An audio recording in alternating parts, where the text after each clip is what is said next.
महत्वपूर्ण विषय है और सटीक विषय है और बहुत ही जरूरी है कि हम अपने जीवन के अंदर हम परमेश्वर को पसंद करें। तो कैसे करें और किस तरह से करें, ये सारी चीजों के बारे में प्रभु के वचन से हम सीखेंगे। सो प्रभु के दास का मैं स्वागत करता हूँ इस वक्त का, और ये समय मैं प्रभु के दास के हाथ में देता हूँ। Yes sir. Thank you Rakesh Bagora ji pastor साहब, मैं आपका बहुत आभारी हूँ जो आपने वापस मुझे मौका दिया आज आपके बीच में परमेश्वर के वचन को लाने के लिए। और ये प्रभु का अनुग्रह ही है जिसके कारण मैं ये सेविकाई करता हूँ।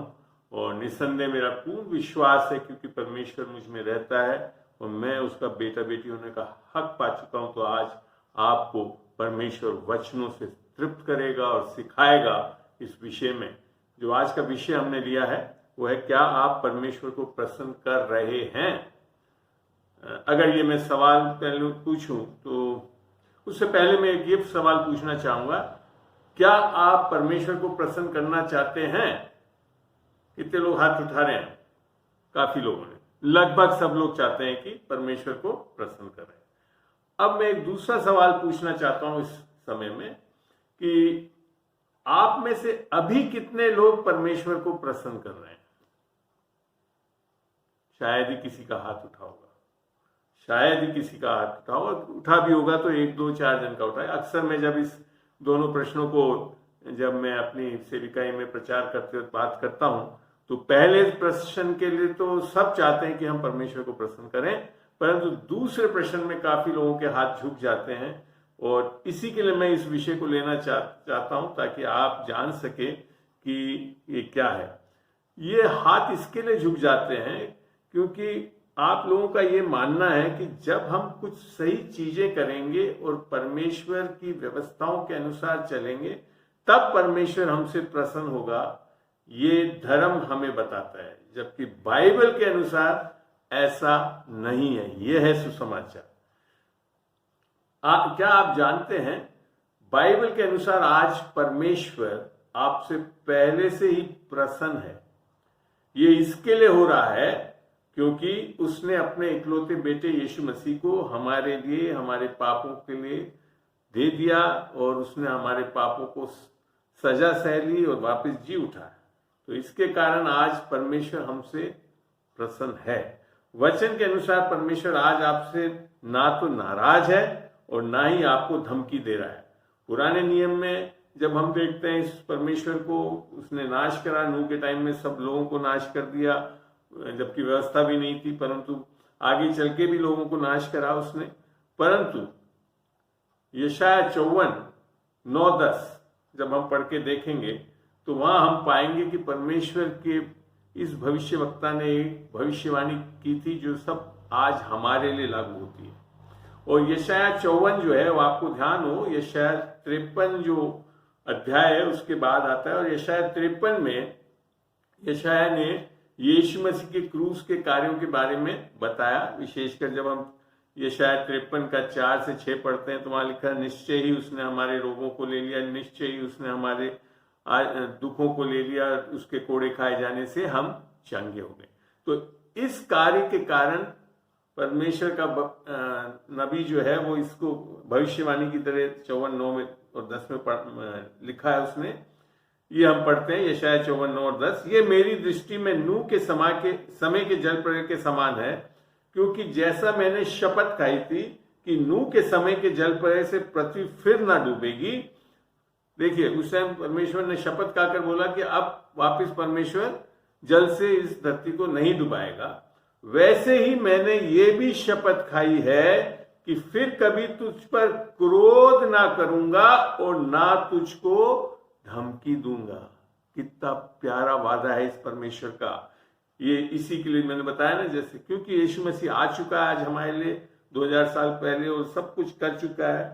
और फिर आगे लिखता है 10वीं आयत में, चाहे पहाड़ हट जाएं और पहाड़ियां टल जाएं तो भी मेरी करुणा तुझ पर से कभी न हटेगी और मेरी शांतिदायक वाचा न टलेगी। यहोवा जो तुझ पर दया करता है उसका यही वचन है। ये वादा है परमेश्वर का। ये इसी के लिए पूरा हो सका क्योंकि यीशु मसीह अब आ चुका है और यीशु मसीह ने हमारे पापों को ले लिया, उसका दंड सह लिया और जी उठाया ताकि हम परमेश्वर से बड़े आसानी से जुड़ सकते हैं। परमेश्वर इसके लिए आज हमसे प्रसन्न हो चुका है।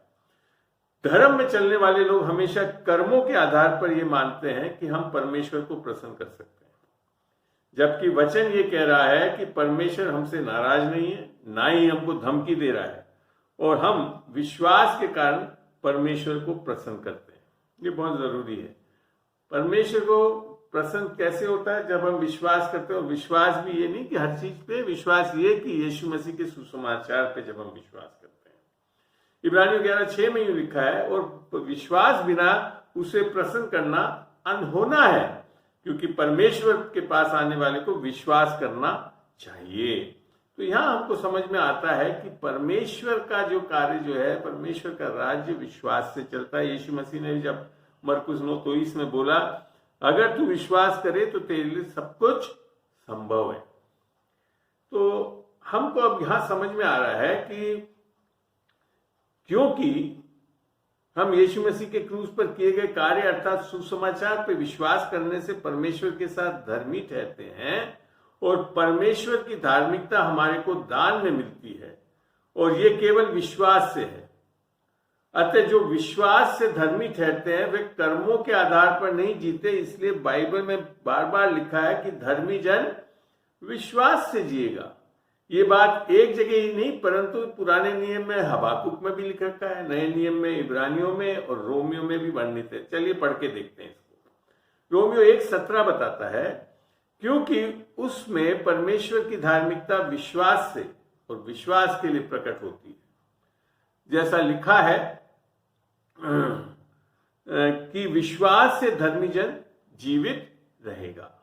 गलतियों 3:11 में ऐसे ही लिखा है, पर यह बात प्रकट है कि व्यवस्था के द्वारा परमेश्वर के यहाँ कोई धर्मी नहीं ठहरता, क्योंकि धर्मी जन विश्वास से जीवित रहेगा। फिर बात हम हबाकुक में भी जब पढ़ते हैं 2:4 में, वहां यूं लिखा है, देख उसका मन फूला हुआ है, उसका मन सीधा नहीं है, परंतु धर्मी अपने विश्वास के द्वारा जीवित रहेगा। तो यहां बड़ी बात समझ में आ रही कि विश्वासी का जीवन, इसी के लिए तो हमको विश्वासी कहा गया है कि हमको अब किस विश्वास से चलना है? यीशु मसीह के विश्वास से। यीशु मसीह ने क्या कर दिया हमारे लिए उसको जान के। अब यहां पे अगर मैं एक सवाल पूछूं और मैं चाहूंगा कोई एक जन जवाब दे, साहब आप दें, कोई भी दे, परमेश्वर यीशु मसीह को ज्यादा प्यार करता है और हमको कितना प्यार करता है? बराबर प्यार करता है। कोई जवाब दे सकता है इसके लिए? परमेश्वर यीशु मसीह को और हमारे को क्या बराबर, कम या ज्यादा, ज्यादा कम कैसे प्यार करता है?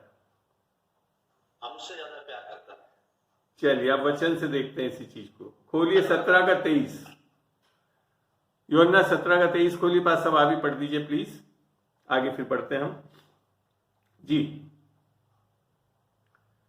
यूहन्ना 17:23 खोल के पढ़ते हैं जी। मैं उनमें और तू मुझ में, कि वे सिद्ध होकर एक हो जाए, और संसार जाने कि तू ही ने मुझे भेजा, और जैसा तूने मुझसे प्रेम रखा वैसा ही उससे प्रेम रखा, उनसे प्रेम रखा। परमेश्वर बराबर प्रेम रखता है। यह सच्चा परमेश्वर है। इसी के लिए मैं कहता हूं ना, इस शिक्षाओं की जरूरत इसी के लिए है हमको कि कहीं ना कहीं हमको ऐसा सिखा दिया गया, हमारे मन में ऐसा डाल दिया हमने कि परमेश्वर शायद यीशु को ज्यादा प्यार करता। नहीं, आज परमेश्वर हमसे भी उतना ही प्रेम करता है जितना यीशु से करता है। तो इसको पौलुस जब बोलता है, पौलुस इस बारे में बताता है कि हमारे को अपने स्वयं की धार्मिकता, जो कि व्यवस्था के कार्यों से होती है, उससे धर्मी नहीं बनना है, वरन उस धार्मिकता को विश्वास से ग्रहण करना है जो यीशु मसीह पर विश्वास करने से मिलती है। अर्थात परमेश्वर की धार्मिकता जो हमें दान में मिलता है।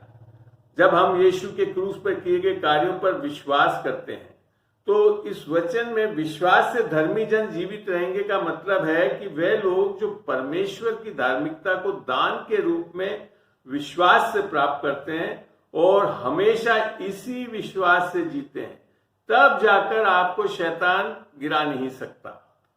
अन्यथा मैंने बताया ना, हमारे दिल में ऐसा डाल देगा कि हमने आज कुछ कम करा, हम कम धर्मी हैं, और ये कर आपको ये सिद्ध कर देगा कि आपको परमेश्वर इतना प्रेम नहीं करता, जबकि परमेश्वर हमको बराबर प्रेम करता है। फिलिपियों 3:9 में इसको बहुत अच्छी तरह पौलुस ने समझाया। फिलिपियों 3:9 पढ़ रहा हूं मैं।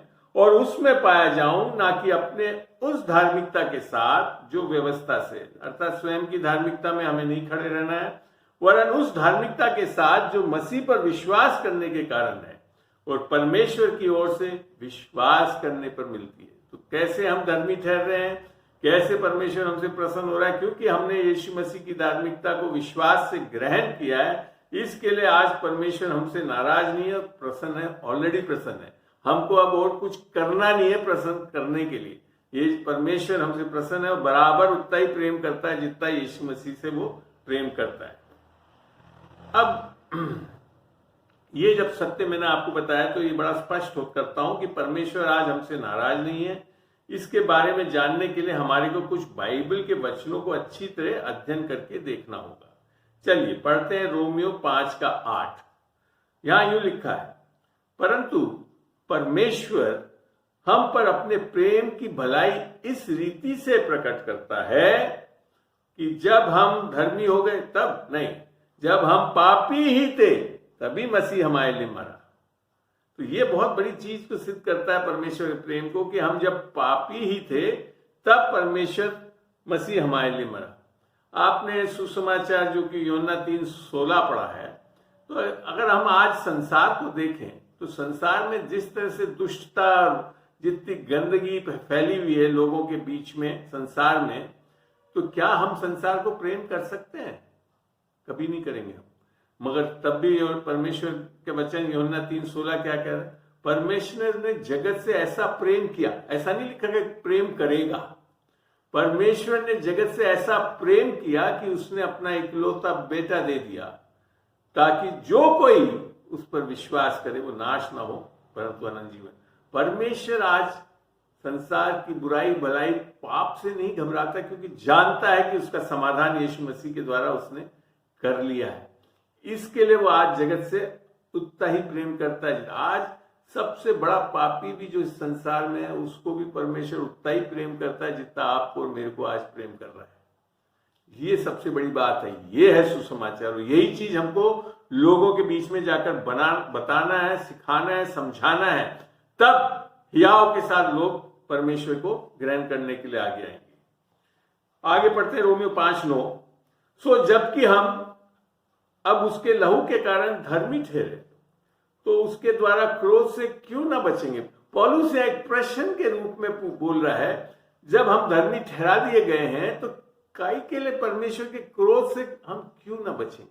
तो इससे बड़ा स्पष्ट सिद्ध हो रहा है कि क्योंकि हमने यीशु की धार्मिकता को पा लिया है, इसके लिए आज परमेश्वर हम पे क्रोध कर ही नहीं सकता। और अगर करा तो फिर परमेश्वर सही न्यायी परमेश्वर नहीं है, क्योंकि परमेश्वर ने खुद ने बोला कि मैं सारे पापों को यीशु के ऊपर डाल चुका हूं, उसको दंड दे चुका हूं और वो जी उठा है। 5:10 को पढ़ के देखते हैं।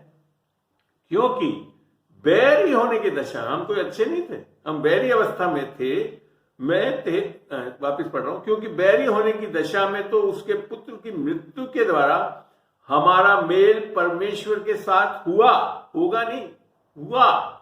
फिर मेल हो जाने पर उसके जीवन के कारण हम उद्धार क्यों न पाएंगे? ये बहुत सवाल है, मगर सवाल में ही उत्तर है, जहां पे परमेश्वर की एक महान प्रेम को दर्शा रहा है। पर ये रोमियो में पौलुस कि परमेश्वर हमसे इतना प्रेम करता है। चलिए आगे देखते हैं। आज नए नियम में यीशु मसीह के क्रूस पर किए गए कार्य के कारण परमेश्वर ने हमारी ही नहीं परंतु पूरे जगत के पापों को माफ कर दिया है। ये ध्यान रखें, हम सोचते खाली हमारे लिए कर दिया, नहीं, पूरे जगत के पापों को माफ कर दिया है। और यही कारण है कि हम इस सत्य को नहीं जानने के कारण अभी भी मेल मिलाप को भी नहीं समझ पाते। आज परमेश्वर हमसे प्रसन्न है और हमारे पापों का दोष हम पर नहीं लगा रहा है, क्योंकि उसने सारे जगत का पाप यीशु मसीह पर डाल दिया और साथ ही उसको दंडित किया ताकि हम आज सब धर्मी ठहरें। इसको पढ़ के देखते हैं। 2 कुरिन्थियों 5:18 से पढ़ रहा हूं और 21 तक पढ़ूंगा। और सब बातें परमेश्वर की ओर से है, जिसने मसीह के द्वारा, किसके द्वारा? मसीह के द्वारा अपने साथ हमारा मेल मिलाप करेगा, नहीं लिखा कर लिया, और मेल मिलाप की सेवा हमें सौंप दी। अर्थात परमेश्वर ने मसीह में होकर अपने साथ संसार का मेल मिलाप कर लिया वापस, और उनके अपराधों का दोष उन पर नहीं लगाया, और उसने मेल मिलाप का वचन हमें सौंप दिया है। सो हम मसीह के राजदूत हैं। राजदूत समझते हैं क्या करता है राजदूत? अपनी बात नहीं बताता, वो उस देश के बातों को लोगों दूसरे देश के बीच में बताने जाता है। तो हम मसीह के राजदूत हो, मानो परमेश्वर हमारे द्वारा समझाता है, हम मसीह की ओर से निवेदन करते हैं कि परमेश्वर के साथ मेल मिलाप कर लो। हमारी एक जिम्मेदारी है कि परमेश्वर कर चुका है मसीह के द्वारा, उसने सारों पापों का समाधान कर दिया है, परंतु हमको उस चीज को ग्रहण करना है। तो वहां है कि परमेश्वर के साथ मेल मिलाप कर लो, और वो उसको समझाए क्यों हो सकता है आज मेल मिलाप। जैसे 21 में लिखा है, यीशु मसीह जो पाप से अज्ञात था, उसी को उसने हमारे लिए पाप ठहराया कि हम उसमें होकर परमेश्वर की धार्मिकता बन जाए। किसमें होकर? यीशु मसीह पे विश्वास करके कि उसने हमारे लिए क्या किया और क्या कर चुका है, तब हम जाकर धर्मी ठहर जाते हैं। तो ये है एक अलौकिक आदान प्रदान क्रूस का, कि आप देखते हैं जैसे रोमियो 5:19 में भी लिखा रखा ना, हम पापी कैसे बने? क्योंकि एक मनुष्य की अनाज्ञाकारिता के कारण हम पापी बने, अर्थात आदम के कारण। और आगे वहीं लिख रखा, वैसे ही एक मनुष्य की आज्ञाकारिता के कारण हम धर्मी ठहरते हैं, अर्थात परमेश्वर यीशु मसीह की आज्ञा करे। तो ना तो हमारी अनाज्ञाकारिता से हम पापी बन रहे हैं और ना हमारी आज्ञाकारिता से हम धर्मी बन रहे हैं। वचन सही स्पष्ट बता रहा है। और यहां पे जब हम देख रहे हैं तो यहां पे भी ऐसे ही हो रहा है। यहां यीशु मसीह ने कोई पाप नहीं किया, तब भी वो पापी ठहरा दिया गया परमेश्वर द्वारा, और उसी कारण आज हम धर्मी ठहराए जाते हैं। हम बनते नहीं है, ठहराए जाते हैं। और वो है वो अलौकिक काम जो क्रूस पे हुआ। ये है सुसमाचार। इसको हमारे को बताना है कि आज परमेश्वर हमसे प्रसन्न है, नाराज नहीं है, हमको धमकी नहीं दे रहा है, हमसे अति प्रेम करता है। और ये जब तक हम नहीं बताएंगे, लोग बाग परमेश्वर के पास नहीं आएंगे। अगर हम अभी भी लोगों को उनके पापों के ऊपर बोध कराते रहेंगे, जबकि उस पापों का समाधान कर दिया है, वो नहीं बताएंगे, तो यीशु मसीह के पास लोग नहीं आ पाएंगे। और इसी के कारण हम भी समझ नहीं पाते कि, और परमेश्वर के लिए कार्य करने में थोड़े हिचकिचाते हैं कि कहीं ना कुछ ना कुछ गलती कर रखी है, तो अब परमेश्वर हमसे खुश है कि नहीं। पहला यूहन्ना 2:2 भी बड़ा स्पष्ट बताता है, और वही हमारे पापों का प्रायश्चित है, और केवल हमारे ही नहीं वरन सारे जगत के पापों का भी है। ये है सत्य। वह परमेश्वर ने सारे जगत के उद्धार के लिए समाधान कर दिया है। अब एक चीज देखते हैं, पुरानी वाचा के अनुसार मनुष्य पापी था और परमेश्वर पवित्र था, और पाप के कारण मनुष्य और परमेश्वर का मेल मिलाप नहीं हो सकता था। परंतु यीशु मसीह ने परमेश्वर की सारी आवश्यकताओं को पूरा किया, अर्थात हमको जैसा आज्ञाकारी होना था मगर हम नहीं थे, परंतु वह पूर्ण रूप से परमेश्वर के लिए आज्ञाकारी हुआ, और साथ ही उसने परमेश्वर की सारी इच्छा को पूरा किया। हमको हमारे पापों का दंड मिलना था, परंतु यीशु ने हमारे दंड लिया। अतः इस तरह से वो बिचौलिया बन के परमेश्वर को भी वो सारी चीजों के लिए खुश कर सका, और हमारे लिए सारी जरूरतों को भी पूरा कर सका। अतः इस कारण से अब हम परमेश्वर से मेल मिलाप कर सकते हैं। यही कारण है कि अब परमेश्वर हमसे अति प्रसन्न है। कर्मों के कारण परमेश्वर अति प्रसन्न नहीं होता। जब यीशु मसीह को हम अपना उद्धार करता और प्रभु ग्रहण कर लेते हैं, तब अति प्रसन्न हो जाता है। आप अगर यीशु मसीह के बारे में भी पढ़ेंगे, मैं पास साहब आपसे चाहूंगा इसको पढ़ें, मत्ती 3 का आखिरी 3 आयत पढ़ें। मत्ती 3 की आखिरी 3 आयत जी, मत्ती 3 की आखिरी 3 आयत जी पढ़ें। ये यीशु मसीह के बपतिस्मे के बारे में है। यूहन्ना बपतिस्मा दे रहा है और वो निकल के आ रहा है पानी से बाहर। जी पढ़े भैया। यीशु ने उनको यह उत्तर दिया, अब तो ऐसा ही होने दे क्योंकि हमें इसी रीति से सब धार्मिकता को पूरा करना उचित है। तब उसने उनकी बात मान ली और यीशु बपतिस्मा लेकर तुरंत पानी में से ऊपर आया और देखो उसके लिए आकाश खुल गया और उसने परमेश्वर की आत्मा को कबूतर के समान उतरते और अपने ऊपर आते देखा और देखो ये आकाशवाणी हुई, ये मेरा प्रिय पुत्र है जिससे मैं प्रसन्न हूँ, जिससे मैं अत्यंत प्रसन्न हूँ। आप जब तक ये देखिए, यीशु मसीह अभी तक उसने कोई सेविकाई शुरू नहीं करी, कोई कार्य ऐसा नहीं करा, कोई चिन्ह चमत्कार नहीं करे थे, परंतु तब भी पिता क्या बोल रहा है, मैं इससे अति प्रसन्न। जब इस चीज की आपके अंदर भी मानसिकता होगी कि परमेश्वर आज हमसे अति प्रसन्न है, तो उसके बाद 3.5 साल के अंदर यीशु मसीह ने जो कार्य किए पूरे जगत के इतिहास को बदल लगा। तो आप आज समझ रहे हैं कि जब तक हमारे को ये पता नहीं होगा कि परमेश्वर हमसे अति प्रसन्न है, तब तक हम परमेश्वर के कार्य को नहीं कर पाएंगे। आमीन। चलिए आगे पढ़ते हैं। पुरानी वाचा में जो बलिदान चढ़ाए जाते थे उनसे लोग सिद्ध नहीं किए जा सकते थे, परंतु अब यीशु मसीह के बलिदान के द्वारा हम पूर्ण रूप से सिद्ध कर दिए गए हैं। होंगे नहीं लिखा, कर दिए गए हैं। इसके लिए आज हमसे परमेश्वर अति प्रसन्न है। पढ़ के देखते हैं इसको कुछ वचनों से। इब्रानियों में मैं लिखकर चल रहा हूं आपको, इब्रानियों 10:1। क्योंकि व्यवस्था जिसमें आने वाली अच्छी वस्तुओं का प्रतिबिंब है पर उनका असली स्वरूप नहीं, इसलिए देखिए उसमें भी अच्छी वस्तुओं का प्रतिबिंब था। पुरानी व्यवस्था में ये जो बलिदान देने का था वो किसके बारे में सही में बता रही थी, यीशु मसीह आने वाला है उसके बारे, तो उसमें ये अच्छी बात तो थी। पर लिख रखा है इसलिए उन्हें एक ही प्रकार के बलिदानों के द्वारा जो प्रतिवर्ष अचूक चढ़ाए जाते हैं पास आने वालों को कदापि सिद्ध नहीं कर सकती थी। पुराने नियम में ऐसी चीज ही नहीं आई थी कि हम सिद्ध होकर परमेश्वर हमसे प्रसन्न हो जाए। फिर लिखा है इब्रानियों 10:2 में, नहीं तो उनका चढ़ाना बंद क्यों ना हो जाता, इसलिए कि जब सेवा करने वाले एक ही बार शुद्ध हो जाते तो फिर उनका विवेक उन्हें पापी नहीं ठहराता। यह है, पुराने नियम में हमारा विवेक शुद्ध नहीं किया जा सकता था तो हम बार बार पाप भी करते थे, पाप का बोध होता रहता तो बलिदान चढ़ाते रहते थे। ये पुरानी प्रथा थी। मगर नहीं तो उनका चढ़ाना बंद क्यों ना हो जाता, इसलिए कि जब सेवा करने वाले एक ही बार शुद्ध हो जाते तो फिर उनका विवेक उन्हें पापी ना ठहराता। इब्रानियों 10:3 में पढ़ते हैं, परंतु उनके द्वारा प्रतिवर्ष पापों का स्मरण हुआ करता था। ये बहुत प्रॉब्लम थी कि पुराने नियम में बलिदान भी चढ़ाते थे, सब चीज पूरा करते थे परमेश्वर के लिए, मगर तब भी पापों का स्मरण हुआ करता था। क्योंकि अनहोना है कि बैलों और बकरों को लहू पापों को दूर करे।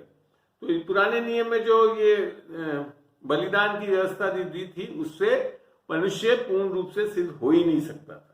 अब देखते हैं इब्रानियों 10:10, उसी इच्छा से हम यीशु मसीह के देह के एक ही बार बलिदान बढ़ाए जाने के द्वारा पवित्र किए गए। अभी हम सोचते कि हमको पवित्र बनना है, हम पवित्र कर दिए गए हैं, ये समझना जरूरी है। और वो आपके कर्मों के द्वारा नहीं होता है, यीशु मसीह के द्वारा बलिदान दिए जाने के कारण हम पवित्र ठहराए जाते हैं। ये जानना बहुत जरूरी है। आपके पवित्र बनने से पवित्र नहीं बनते हैं, हम यीशु मसीह के बलिदान के द्वारा पवित्र किए गए हैं। लिख रखा, होंगे भी नहीं लिख रखा, किए गए हैं। 10:11 पढ़ते हैं, और हर एक याजक जो तो खड़े होकर प्रतिदिन सेवा करता है और एक ही प्रकार की बलिदान को जो पापों को कभी दूर नहीं कर सकते बार बार चढ़ाता है। वापिस पुरानी व्यवस्था की बात बताई। अब 12 में क्या पढ़ते हैं हम, पर ये व्यक्ति अर्थात यीशु मसीह तो पापों के बदले एक ही बलिदान सर्वदा के लिए चढ़ाकर परमेश्वर के दाहिने हाथ जा बैठा। एक ही बलिदान के द्वारा, यही तो है सुसमाचार इस यीशु मसीह का। इसी के लिए तो आज परमेश्वर हमसे प्रसन्न है, प्यार करता है, इतना अति प्रेम करता है हमसे। 10:17 में लिखा है, फिर वह ये कहता है कि मैं उनके पापों को और उनके अधर्म के कामों को फिर कभी स्मरण ना करूंगा। जब आप इस चीज को जानोगे तो मैं सही बताऊं, आप पाप नहीं करेंगे। मत जो ये चीज जानते नहीं ना, वो पाप ही करते रहते हैं। वो तो बल्कि अनुग्रह को इस तरह से ले लेते हैं कि हम सब कुछ अब करते रहेंगे, परमेश्वर माफ करता रहेगा। ऐसा नहीं है। जब आपको ये बोध होगा कि ये परमेश्वर आपसे कितना प्रेम करता है, अति प्रसन्न है और आपके लिए सब चीज करने के लिए तैयार है, और ये चीज मैंने अपने जीवन में भी देखा। जब इस परमेश्वर के प्रेम, इस बलिदान को मैंने समझा, तब मैं परमेश्वर के लिए इस्तेमाल हो सका बहुत मजबूती से।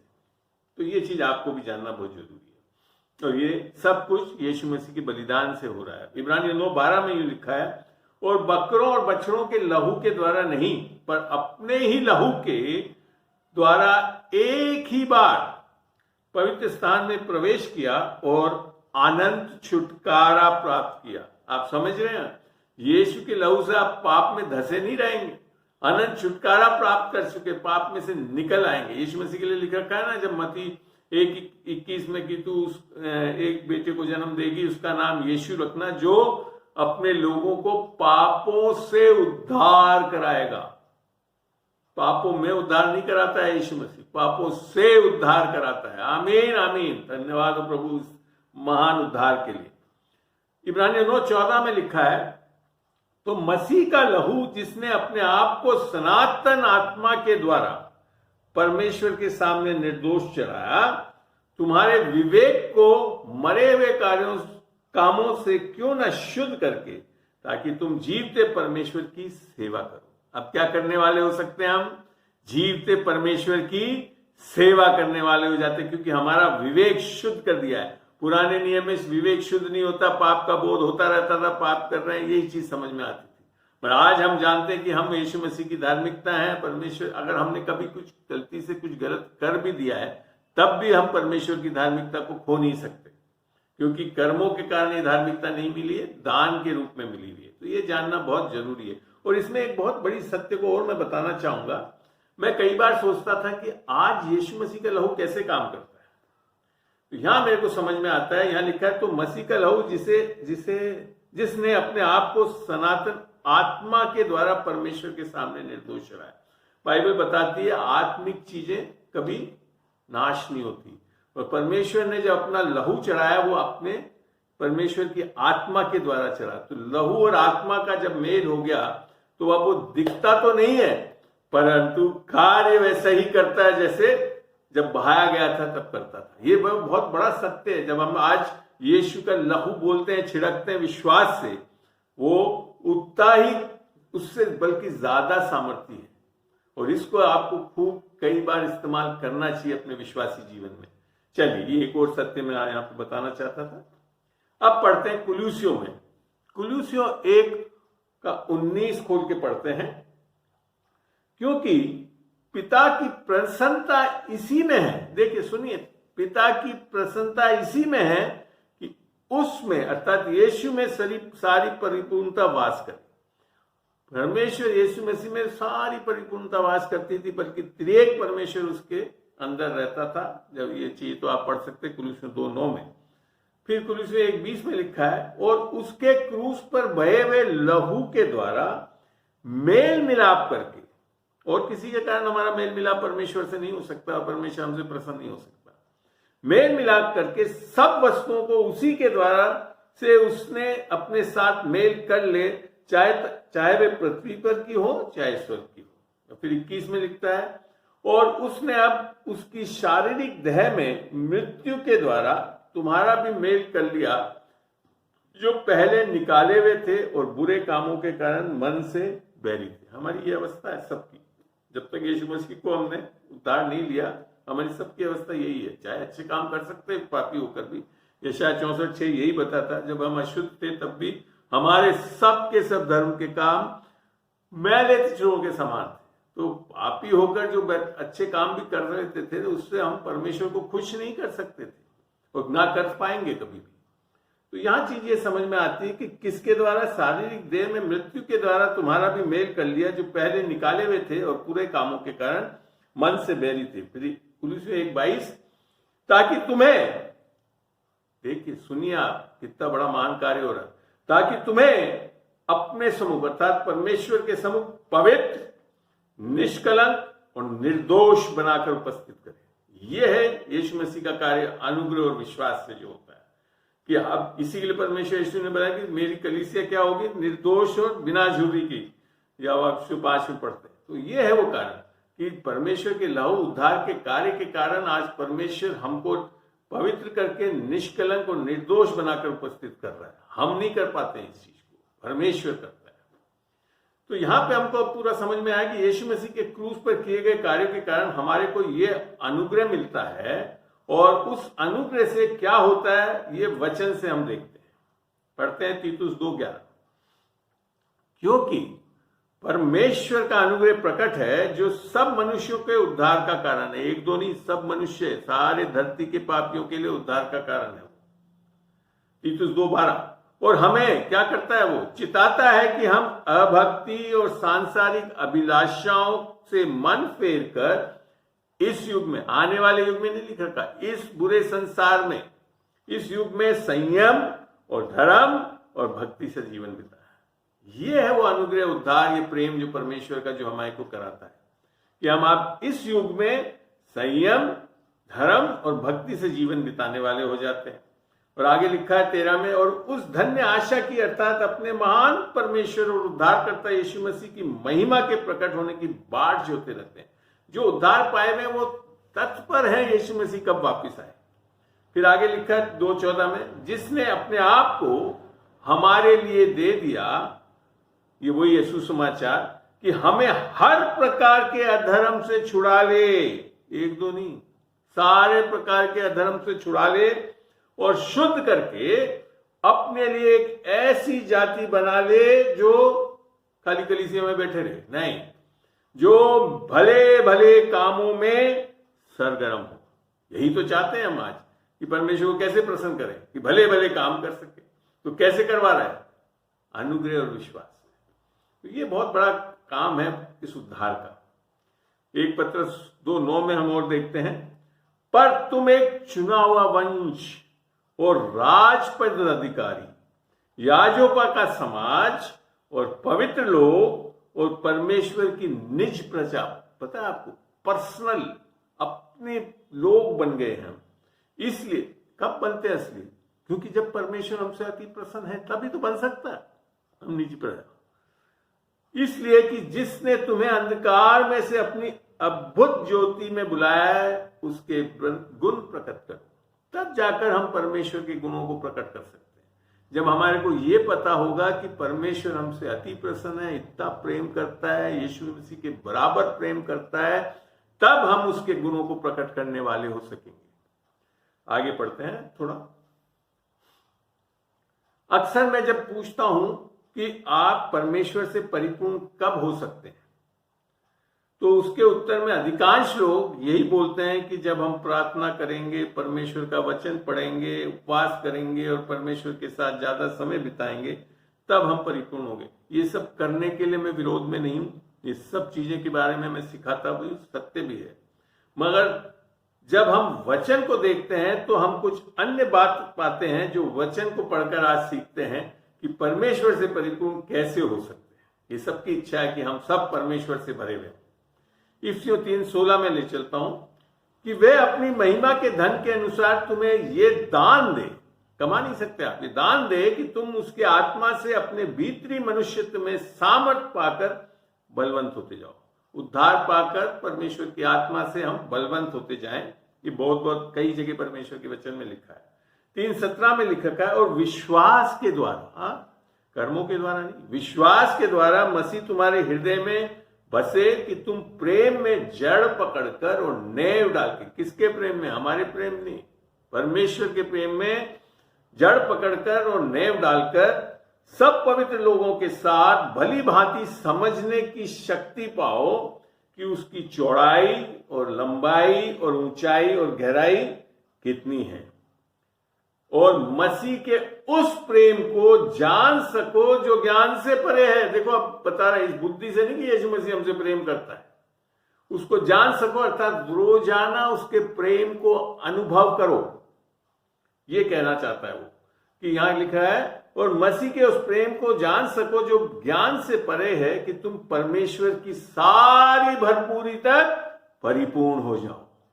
कब होते हैं, जब परमेश्वर के प्रेम को दिन प्रतिदिन हम अनुभव करते हैं कि वो हमसे प्रसन्न है, आज हमसे नाराज नहीं है, हमसे दोष नहीं लगा रहा है, अति प्रसन्न है। तब कैसे हो जाएंगे हम?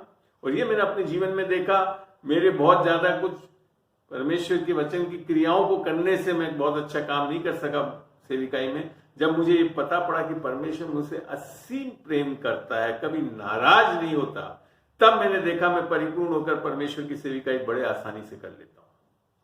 ये सत्य है भैया, ये सब चीजें मैंने अनुभव करा और बिल्कुल इसी परमेश्वर के वचन के अनुसार आगे लिखा है। अब जो ऐसा सामर्थ्य है कि हमारी विनती और समझ से कहीं अधिक काम कर सकता है, हम सोचते परमेश्वर कर सकता है, आगे क्या लिख रखा है? उस सामर्थ्य के अनुसार जो हम में कार्य करता है। परमेश्वर हमारी विनती और समझ से अधिक काम कब कर सकता है? जब हम जानते हैं कि परमेश्वर हमसे अति प्रसन्न है, तब वो हमारे द्वारा ही कार्य करता है। आपको मैं बता दूं, इस संसार में देह में सारी सामर्थ्य दी गई थी, ना तो आज परमेश्वर ना शैतान कुछ कर सकता है जब तक कि हम जो देह में हैं उसके साथ मिलके काम ना करें। इसीलिए सुसमाचार बताने का दायित्व हमारा है। आमीन। चलिए आगे और देखते हैं। आपको आनंद आ रहा होगा आज इन वचनों को देख के, समझ के, मैं विश्वास करता हूं। मसीह से हम अपने कार्यों के करने से कुछ हासिल नहीं कर सकते, परंतु सब कुछ हम उससे अनुग्रह और विश्वास से हासिल करते हैं। इसके लिए मसीह जीवन अर्थात एक धर्मी का जीवन विश्वास से जिया जाता है। इसके लिए हम कुछ वचनों को भी देखते हैं ताकि हमारे को ये सिद्धांत समझ में आए। इफिसियों 2:8 बताता है, क्योंकि विश्वास के द्वारा अनुग्रह ही से तुम्हारा उद्धार हुआ है, और ये तुम्हारी ओर से नहीं वरन परमेश्वर का दान है। दोनों चीज क्या है? परमेश्वर के दान से हमारा उद्धार होता है। परमेश्वर के साथ जीना कब शुरू होता है? जब उद्धार पाते हैं अर्थात नया जन्म चाहते हैं, और वो विश्वास और अनुग्रह से है, और वो दोनों भी परमेश्वर की दान है। दोनों में लिखा, और ना कार्यों के कारण ऐसा न हो कि कोई घमंड करे। मैंने जैसे बताया था ना कि अपने कार्यों के कारण हम इन चीज को हासिल नहीं कर सकते, इस उद्धार को। और फिर 2:10 में लिखा, जब ये हो जाता है तो क्या होता है? क्योंकि अब हमने यीशु मसीह को ग्रहण कर लिया, यीशु मसीह की आत्मा को पा लिया, तो क्या लिखा है? क्योंकि हम उसके बनाए हुए हैं, और यीशु मसीह में अर्थात उसकी आत्मा में, उसमें एक होकर मैं उन भले कामों के लिए सजे गए जिन्हें परमेश्वर ने पहले से हमारे को करने के लिए तैयार किया। मैं 40 साल की उम्र तक बहुत अच्छे अच्छे काम करता रहा, संसार में सब चीजों में काफी चीजें हासिल करी, मैं तब भी परमेश्वर के काम में नहीं आ सका। और जब उस उद्धार को पाया और यीशु मसीह में आया, तो आज जो सही पर्पस है मेरा जीवन का, जिसके लिए परमेश्वर ने मुझे सृजा कि मैं सुसमाचार को बताने वाला, शिक्षा देने वाला हूं, उसको आज मैं परमेश्वर की सामर्थ्य से पूरा कर रहा हूं। इसके लिए ना तो मैं कोई बाइबल कॉलेज, इसका ये मतलब नहीं है कि बाइबल कॉलेज जाना गलत है, आज मैं जो कार्य कर रहा हूं बाइबल कॉलेज से कम नहीं है, मगर जब परमेश्वर आपके द्वारा काम करता है तब आपको समझ में आएगा अनुग्रह और विश्वास क्या है, और इसके कारण हमारे को सब चीजें अनुग्रह और विश्वास से ही प्राप्त करनी है। कुलुस्सियों, इसको बहुत स्पष्ट पौलुस ने समझाया, कुलुस्सियों 2:6, सो जैसे तुमने मसीह यीशु को प्रभु करके ग्रहण कर लिया। कैसे? अनुग्रह और विश्वास से। लिख रखा फिर, वैसे ही जैसे ग्रहण करा वैसे ही उसी में चलते रहो। किसके द्वारा? विश्वास और अनुग्रह से। और उसी में जड़, 7वीं आयत, और उसी में जड़ पकड़ते और बढ़ते जाओ, और जैसे तुम सिखाए गए वैसे ही विश्वास में दृढ़ होते जाओ, और अत्यंत धन्यवाद करते रहो। आज प्रभु का मैं धन्यवाद करता हूं कि परमेश्वर ने मुझे चुन लिया, उद्धार दिया, आत्मा से भरा, दानों से भरा, शिक्षा का दान दिया, ताकि आज मैं परमेश्वर के योग्य होकर इस्तेमाल हो। मैं नहीं था ये, परंतु मसीह मुझ में है, वो जीवित है। तो मसीहत ये नहीं है कि हम परमेश्वर को अपने कार्यों से कैसे प्रसन्न करें, परंतु मसीहत ये है कि हम पहले ये जाने कि परमेश्वर हमसे प्रसन्न है और हमसे नाराज नहीं है, और ना ही हमारे पापों को हम पर लगा रहा है। तब हम मसीह की आत्मा को अपने अंदर प्राप्त करके समझ में आ रहा है आपको, करके उसे हमारे अंदर से जीने दे सकते हैं, तब एक बहुत ही सामर्थ्य मसीह कहलाए जाएंगे। इस अनुग्रह और विश्वास का प्रकाशन पौलुस को ने पाया और इसलिए उसने लिखा गलतियों 2:20 में, मैं मसीह के साथ क्रूस पर चढ़ाया गया और अब मैं जीवित ना रहा पर मसीह मुझ में जीवित है। ये है असली मसीह, जिसमें मसीह जीवित है। आपके जीते रहने से आप मसीह के कार्य को नहीं कर सकते। मसीह जब आप में जीवित हो जाएगा तो बड़े आसानी से परमेश्वर के लिए कार्य करने वाले हो जाएंगे। और मैं शरीर में अब जो जीवित हूं तो केवल, शब्द बहुत ध्यान दीजिए, केवल उस विश्वास से जीवित हूं जो परमेश्वर के पुत्र पर है। मैं आज सारी सेविका इसी विश्वास से करता हूं, क्योंकि यीशु मुझ में है तो वो करेगा, वो सिखाएगा, वो वचन देगा, वो पढ़ाएगा, वो सामर्थ दर्शाएगा। जिसने, क्यों है वो ऐसे? जिसने मुझसे प्रेम किया, नाराज नहीं है, प्रसन्न है वो आज, और मेरे लिए अपने आप को दे दिया। आमीन। सुसमाचार, सुसमाचार ही सामर्थ है। रोमियो 1:16 भी यही बताती है। और फिर 21 में एक बहुत बड़ा सत्य लिखा है जो हमको हमेशा ध्यान रखना चाहिए। हम सोचते हैं अनुग्रह हो गया, अनुग्रह का नहीं, अनुग्रह व्यर्थ भी हो सकता, ठहरा सकते हैं। क्यों? मैं परमेश्वर के अनुग्रह को व्यर्थ नहीं ठहराता, क्योंकि यदि व्यवस्था के द्वारा धार्मिकता होती तो मसीह का मरना व्यर्थ होता। इसको समझने के लिए पढ़ते हैं गलतियों 5 का 1 से लेकर 4, जल्दी जल्दी पढ़ता हूं, समय होता जा रहा है। मसीह ने स्वतंत्रता के लिए हमें स्वतंत्र किया है, तो इसी में स्थिर रहो और दासत्व के जुए में फिर न जुओ। विश्वासी वापस दासत्व में जा सकता है, परमेश्वर का वचन यह बता रहा है। कैसे जाता है? देखो, मैं पौलुस तुमसे कहता हूं कि यदि खतना कराओगे तो मसीह से तुम्हें कुछ लाभ ना होगा। अर्थात हम अनुग्रह और विश्वास से उद्धार पाकर वापस फिर व्यवस्था के द्वारा परमेश्वर को खुश करने की कोशिश करते हैं, अर्थात व्यवस्थाओं पे चल के सोचते हैं हम कर लेंगे। तो कहता है मसीह से तुम्हें कुछ लाभ ना होगा। फिर भी मैं और फिर समझाता भी, अगर व्यवस्था से करना चाहते हो तो कहता है फिर भी मैं हर एक खतना कराने वाले को जताए देता हूं कि उसे सारी व्यवस्था, कुछ व्यवस्था नहीं लिख रखी, सारी व्यवस्था माननी पड़ेगी। ये व्यवस्था का एक नियम है। एक में भी अगर चूक कर दी तो सारी व्यवस्था तोड़ दी, ये याकूब में लिख रखा है। तो यहां चीजें समझना बहुत जरूरी है। और फिर गलतियों 5:4 में लिख रखा है, तुम जो व्यवस्था, ये विश्वासियों के लिए लिख रखा है, उद्धार पाए हुए लोगों के लिए लिख रखा है, तुम जो व्यवस्था के द्वारा धर्मी ठहरना चाहते हो, अर्थात अपने कर्मों के द्वारा परमेश्वर को प्रसन्न करना है, उससे लेना चाहते हो, मसीह से अलग और अनुग्रह से गिर गए हो। तो अनुग्रह कैसे व्यर्थ ठहराते हैं? व्यवस्था के द्वारा हम ठहराते हैं। आगे लिख रखा है गलतियों 3:1 को भी पढ़ते हैं, हे निर्बुद्धि गुलतियों, किसने तुम्हें मोह लिया है? हे राजस्थानियों, किसने तुम्हें मोह लिया है? तुम्हारी तो मानो आंखों के सामने यीशु मसीह क्रूस पर दिखाया गया। मैं तुमसे केवल ये जानना चाहता हूं, सवाल के रूप में पूछ रहा है, कि तुमने आत्मा को, अर्थात उद्धार जो आत्मा से होती है, नया जन्म जो आत्मा से होता है, कि तुमने आत्मा को क्या व्यवस्था के कामों से या विश्वास के सुसमाचार से पाया? तो उत्तर है विश्वास के सुसमाचार से पाया, कर्मों से नहीं पाया। फिर गलतियों 3 में, क्या तुम ऐसे निर्बुद्धि हो कि आत्मा की रीति पर आरंभ करके अब शरीर की रीति पर अंत करोगे? ये हम लोग विश्वासी करने लगते हैं। फिर वो अपनी सामर्थ, अपनी समझ, अपनी पवित्रता, अपनी फलाना, इनसी चीजें सोचते हैं कि हम परमेश्वर को खुश कर दें। जबकि यहां लिखा है, सो जो तुम्हें आत्मा दान करता है, कमा नहीं सकते आप, दान करता है वो, और फिर आगे क्या, और तुम में सामर्थ के काम करता है।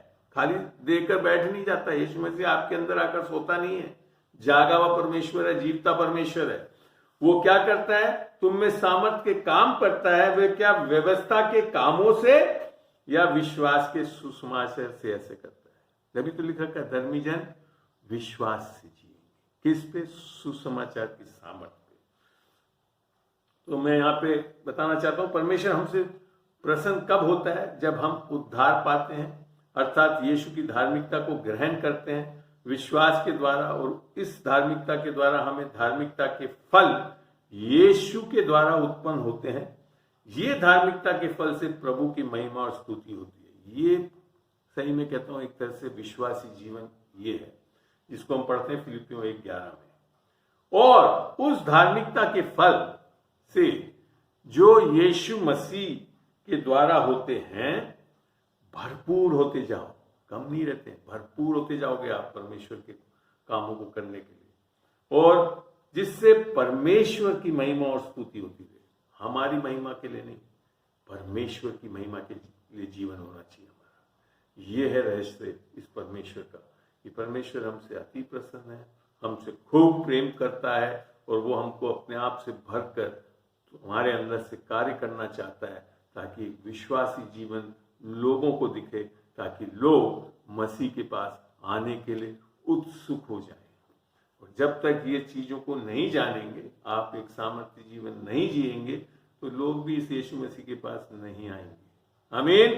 प्रभु का धन्यवाद हो, आज के इस वचनों के द्वारा मैं आपके बीच में इन सत्यों को लेकर आ सका। प्रभु को कोटि कोटि प्रणाम करता हूँ, स्तुति और महिमा देता हूँ। पवित्र आत्मा तेरे इस सामर्थ्य के लिए खुदा और धन्यवाद देता हूँ। ये छोटी सी दुआ तेरे बेटे यीशु मसीह के नाम से मांगता हूँ, आमीन। धन्यवाद देता हूँ सुंदर वचन के लिए, और आपके द्वारा हमें जो आशीष हुए हैं और हम उत्साहित हुए हैं, और इस बात के बारे में पता चलता है कि वास्तविक हम कैसे मसीह यीशु को खुश कर सकते हैं, या मसीह यीशु को हम पसंद कर सकते हैं। और इन बातों को हमने जो सीखा है, मैं प्रभु को धन्यवाद करता हूँ। और हमारे पास में इस वक्त प्रार्थना के अंदर जाएंगे और विशेषकर प्रार्थना करेंगे एक बार फिर तक के लिए, उनके सेवकाई के लिए, जो प्रतिदिन लोगों के बीच में और नए लोगों के बीच में और पुराने लोगों के बीच में जो इन दोनों के अंदर कई प्रश्नों से उलझे हुए हैं, या उसमें से निकल नहीं पा रहे हैं, और वास्तविक अपने उस परमेश्वर के अनुग्रह के द्वारा जो वचन को सिखाते हैं, इसके द्वारा वे लोग सही मार्ग को अपना पा रहे हैं। सो मैं प्रभु को धन्यवाद करता हूँ। आज के वचन के द्वारा भी मैं स्वयं आशीष हुआ हूँ। सो आइए हम प्रभु को धन्यवाद कर अब प्रार्थना के अंदर जाए। और इस वक्त पास राजकुमार जी हमारे बीच में हैं, वो प्रेयर करेंगे इस वचन के लिए, और विशेषकर जो मसीह यीशु के द्वारा विश्वास के द्वारा जो हमें धार्मिकता मिला है, हम प्रभु में आगे बढ़ते जाएं और प्रभु का पसंद करें। विशेषकर प्रभु दास के लिए भी हम दुआ करेंगे। और राजकुमार जी जो दूर से हैं उस वक्त प्रार्थना करें, फिर हम और विषय के लिए भी प्रार्थना के अंदर जाएंगे। जी स्वर्गीय पिता, प्रभु यीशु के पवित्र नाम से हम धन्यवाद करते हैं। प्रभु जी आपकी सामर्थ्य और दया के अनुसार पिता परमेश्वर ने एक सुंदर वचन को प्रभु आपने सुन हमें दिया अपने दास के द्वारा। धन्यवाद देते हैं कि प्रभु जिस प्रकार से प्रभु जी आपका वचन गहराई बातों को प्रकट करता है, और आज प्रभु जी प्रातः काल प्रभु यीशु मसीह आपकी जीवन की रूप की वचन के रूप में वह प्रभु जी हमने आज सीखते हुए खाई है।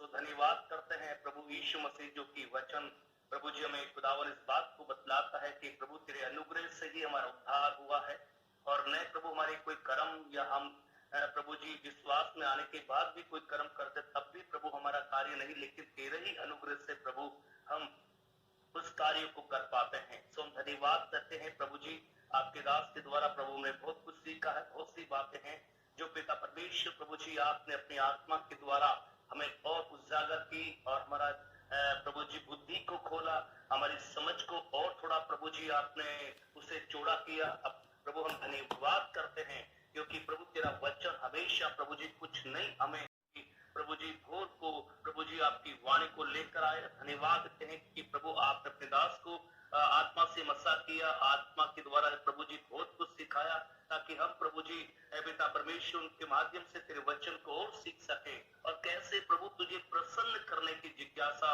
हमारे जीवन में हो। कैसे प्रभु हम इस बात को सीखते हुए कि आज जो सीखा है कि खुदा हमसे कैसे प्रसन्न हो सकता, किस काम से हम वो परमेश्वर की वो चीज देखे कि खुदा मेरे जीवन से कैसे प्रसन्न हो रहा, कैसे मैं उसके साथ इबादत, कैसे उसके साथ प्रचार, कैसी सेवा में, और प्रभु हर कार्यों को प्रभु आपके जो आज प्रभु जी हम पत्रियों से आपके वचन को सीखते आए हैं, हम धन्यवाद करते हैं।